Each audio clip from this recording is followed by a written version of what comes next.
The New Yorker interview with Barack Obama went on and on, with the president making little news about his agenda. But then there was editor David Remnick's question about race, prompting this response. There's no doubt that there's some folks who just really dislike me because they don't like the idea of a black president. Now, the flip side of it is there are some black folks and maybe some white folks who really like me and give me the benefit of the doubt precisely because I'm a black president. And that set off plenty of cable chatter.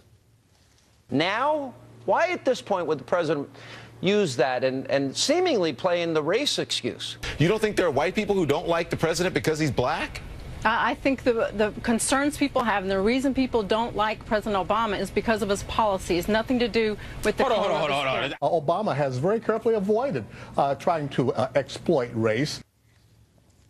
Jim, is it fair, given the double-sided nature of the president's response, for some critics to say Obama's playing the race card?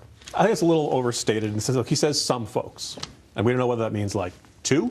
Is that 2% of the population? Is it 20% of the population? It's a very broad term. But that's hard to measure. There are 317 million people in this country. There's actually polling on that. There's about 1.5 million people who say they will not vote for a black president. And if you measure racial bias, true, but it's some. He said some. 1.5 million is a fair amount. The question is, when you start throwing these types of phrases around, and that's only people who admit it. Okay. By the way.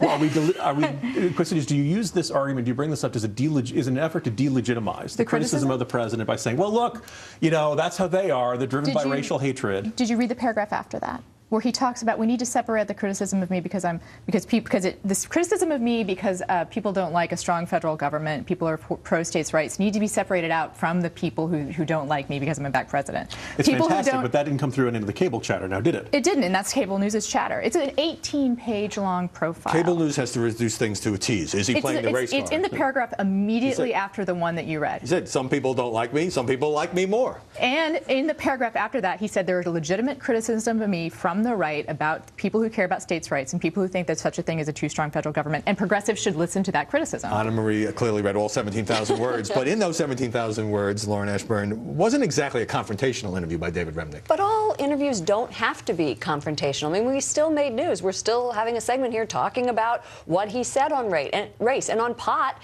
he actually said that pot is not more dangerous than alcohol, which is actually something we've never heard the president talk about before. Let me bring up something else President Obama said in the second round of excerpts that were released, and in which he told the New Yorker, the issue has been the inability of my message to penetrate the Republican base so they feel persuaded I'm not the caricature that you see on Fox News or Rush Limbaugh, but I'm somebody who is interested in solving problems and is pretty practical. Bringing up Fox News and Rush again. Okay, if I were in his inner circle, I would say, knock it off. You sound like a crybaby here, and you're giving Fox and Rush Limbaugh ammunition against you. Why? I mean, this is the 5th or 6th time by my count that the president has brought up. And look, he may really be esteemed at what Rush Limbaugh says about him. There has been a lot of criticism of him on Fox News, but doesn't he have a pretty big megaphone himself? Well, isn't it really unfortunate that only this president has been caricatured by his critics and by the media? It never happened to any other president, Bush, Clinton, Bush, Reagan, Carter. Well, you can go further back. I mean, that's a little unfair. Yes. I mean, the media has bifurcated in a way today that it hasn't before.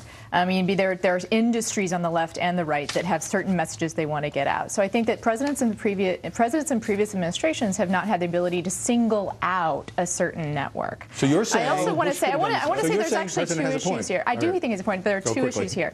Is there the question? Should he be punching down? No, it looks bad. And then there's, do people watching Fox get a different image of the president than the people watching MSNBC? And I don't think you can argue that those are 2 different presidencies that they see.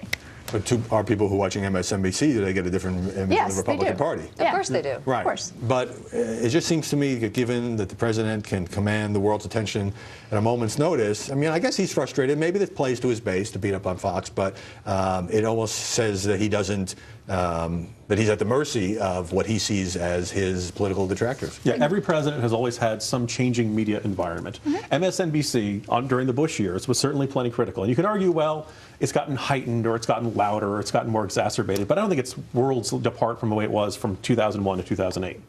I think the way that the Republican Party and Fox News have worked in concert has shifted the power structure a little bit. And then again, this is not to say there's two questions here. There is he punching down, and does that look bad? Yes, it looks bad. Does it give ammunition to his critics? Yes, it does. And then are they two different images being put out there? Yes, there are two different images put out there. Right. And despite the president's feelings about Fox, he is giving an interview to Bill O'Reilly on Super Bowl Sunday, because that's a pretty big audience, maybe too good to resist. Anna Marie Cox, Jim Garrity, thanks very much for joining us.